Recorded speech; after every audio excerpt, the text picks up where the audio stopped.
Hi children, welcome back to our IT class. In the last class, we had prepared a layout for our database. That is the headings for the table created for our database. Did you remember it?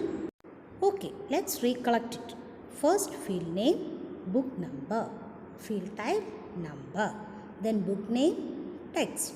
Author, text. Book price, decimal. Then date of purchase, date. Category, text. And cover image, image. Okay. Now our outline is ready.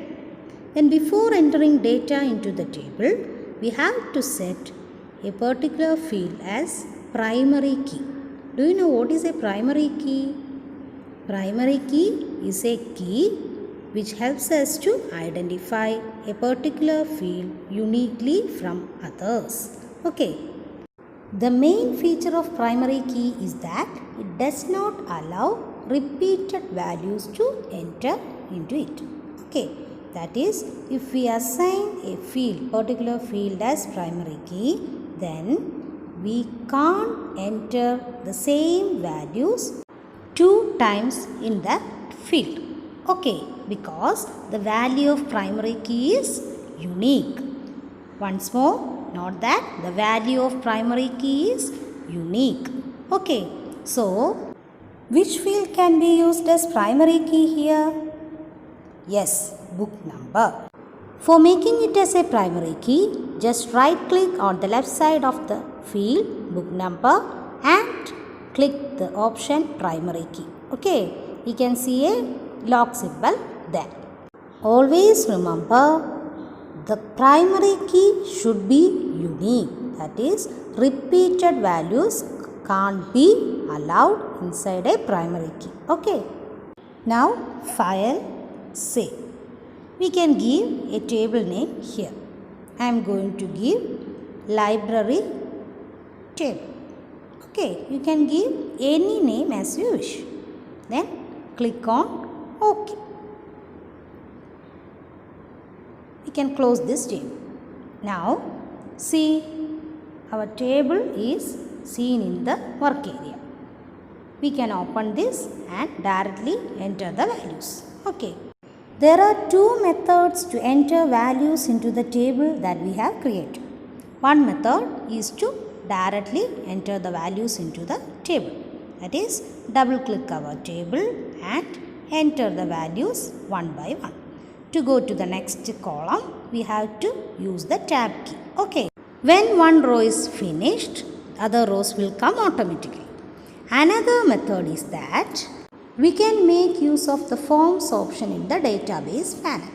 Select the forms option and select use wizard to create form.